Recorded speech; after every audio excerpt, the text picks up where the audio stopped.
444. Thanks, Peter. Now on BBC Radio 4, Phil Jupitus invites us to join him on a trip to a place many of us will remember from childhood. Not a real place, but one that's fondly remembered all the same.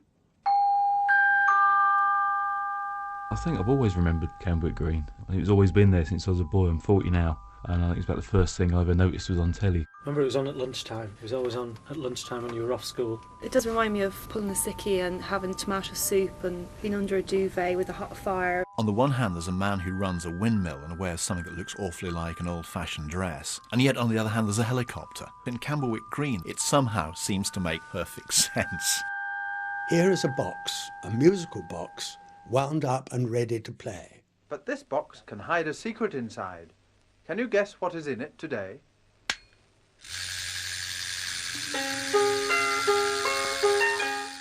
The unmistakable voice of Brian Kent, and before that, the voice of Gordon Murray, the man who created and produced one of the best-loved fictional worlds for children, the world of Trumptonshire.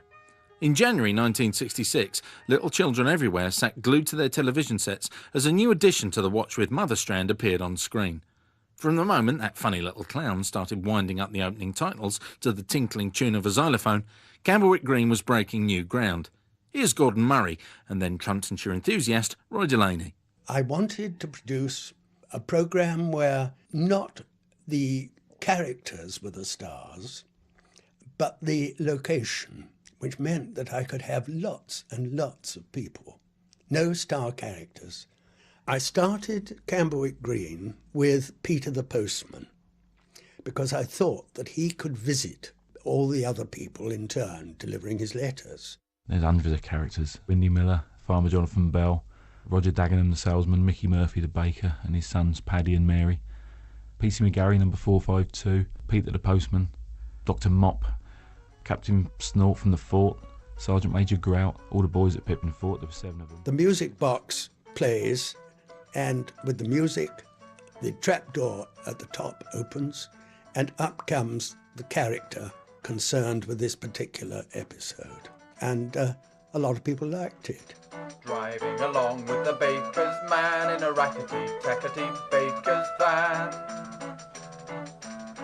Each loaf and cake the baker's bake will roll and shake as our rounds we make with the baker man in the baker's van, the rackety-tackety baker's van.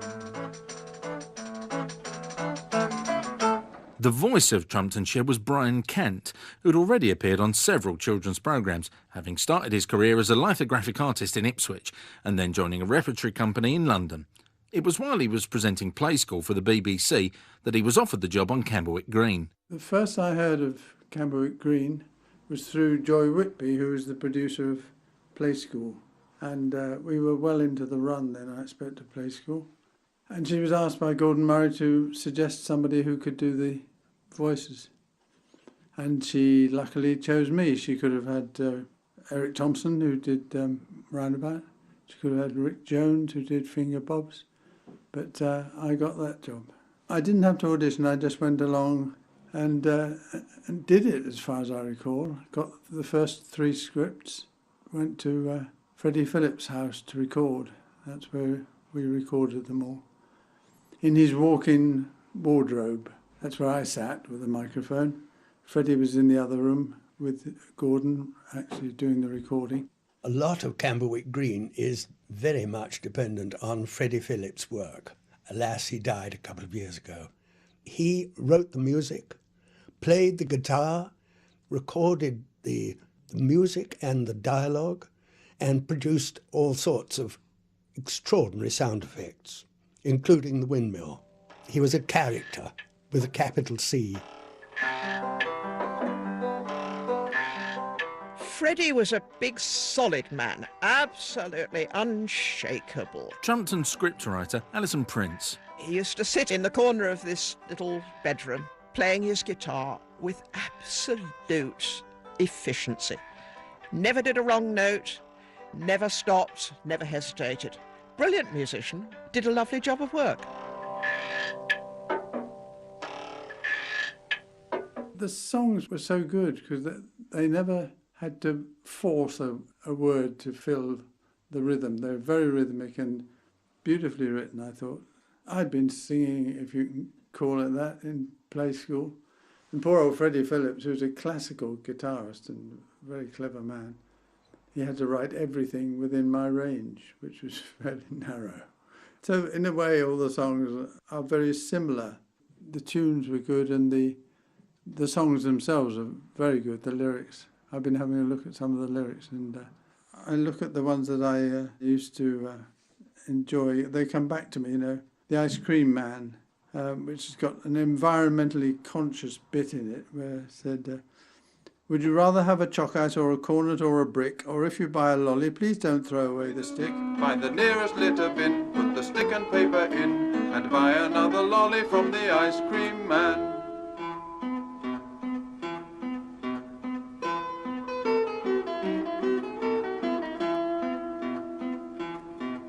Ting-a-ling-a-ling-a-ling, here's the ice cream van. If you want to buy a lolly, come as quickly as you can. If you'd rather have an ice, you will find they're very nice. Just hurry up and buy one from the ice cream man. Nowadays, most animated films are made by large teams of people, all working on separate specialised parts of the process. Back in 1965, when production of Camberwick Green began, there was nothing like that in Britain. Producer Gordon Murray was an independent puppeteer and children's programme maker who'd left the BBC some years earlier to set up his own company. He manufactured all the Camberwick Green puppets, wrote the scripts and the visual layouts or storyboards, and then handed them over to another independent company run by John Hardwick and Bob Bura, whom he'd worked with many times before. John Hardwick was a film buff. He had got it into his system, as well as puppets, of course, and he developed from scratch, while I knew him, the art of animation, which until then had not been done very much in this country. Bob Bura was his partner, and the two formed a marvellous team.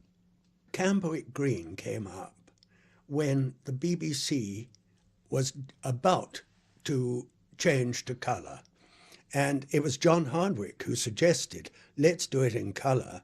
Then, when colour actually comes out, then it will be ready. And so I agreed, and that was how it was done in colour. In fact, the first programme of Camberwick Green was shot in black and white, and then it had to be redone in colour.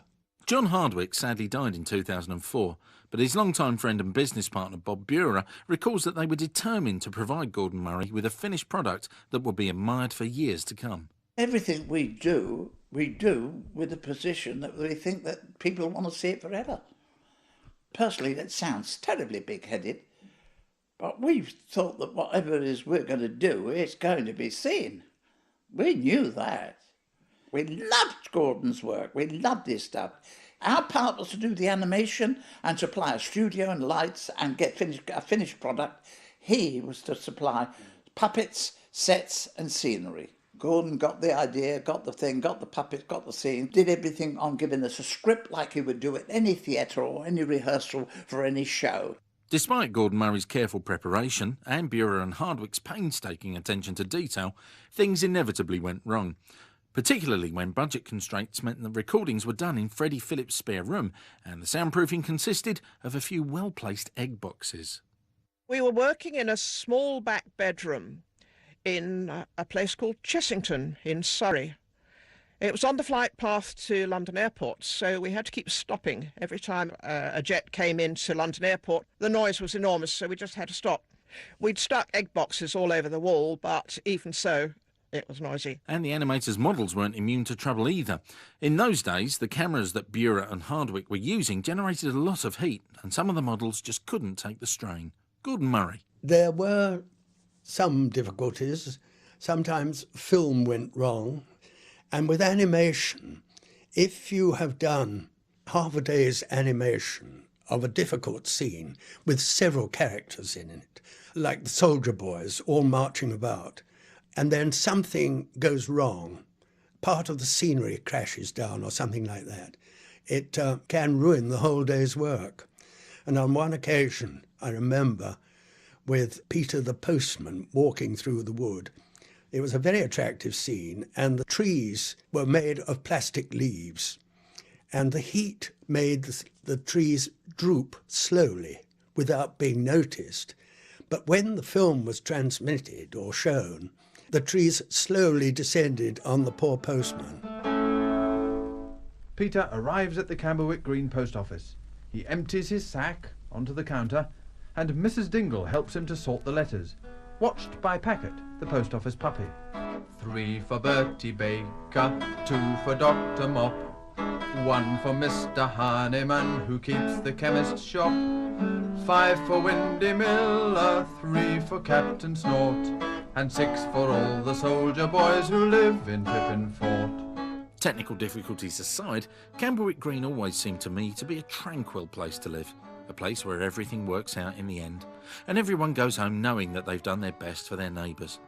Dr. Richard Howells of the University of Leeds lectures on the media and popular culture and sees a lot to admire in the world of Trumptonshire. I think there's something incredibly utopian about the Trumptonshire programmes. It's important to realise that utopia is an imaginary place. It doesn't really exist, and it's exactly the same with Trumptonshire. Trumptonshire's so imprecise. It's not set in any particularly recognisable place or any particular time. In fact, it's an amalgam of times. It's a pick and mix of times. It's bursting with anachronisms. Yet it's utopian in that it's an imaginary world. It's a dream world in which things are better in our imaginations than they are in ordinary life. This is a world in which people work together, in which people happily resolve their own problems. The other thing to notice, I think, in terms of time, is how what seemed old-fashioned in 1966 when the programme was first made actually turned out to be really quite prophetic, in that Windy Miller, obviously many people's favourite characters just for having such a tremendous name, was in many ways a pioneer of organic food production, of wind power, homegrown grains and all the rest of it. So although he was portrayed as being a very doggedly old-fashioned character in 66, by 2006 standards, he really is the voice of the future. Ah, you're a lucky man, Windy. You like your work. You're never so happy as when you hear the sound that says you have the wind you need to make the sails go round. This is what Windy likes doing most of all, listening to the sails turning. Windy has lived in Collie's Mill all his life, and he loves the sound of the wind in the sails. Long ago, when Windy was young, all the farmers brought him their corn to grind, but now they send it to the town, to the monster mechanical millers. Windy doesn't care. There will always be some farmers to bring him some corn, like Farmer Bell here.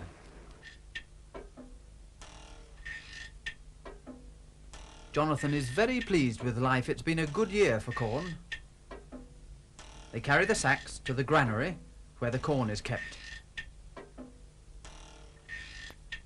Jonathan teases Windy. He asks him why he doesn't get rid of his old-fashioned windmill. Windy says that the mill was good enough for his father and good enough for his grandfather and is therefore good enough for him. Besides, the modern machinery doesn't make such a nice noise. Windy will not move with the times. Windy gets some of his home-brewed cider for Jonathan. It's thirsty work carrying sacks. But Jonathan is driving, so he won't have any now. He must go to the station to get his milk churns. But Windy likes cider, so he has a drink.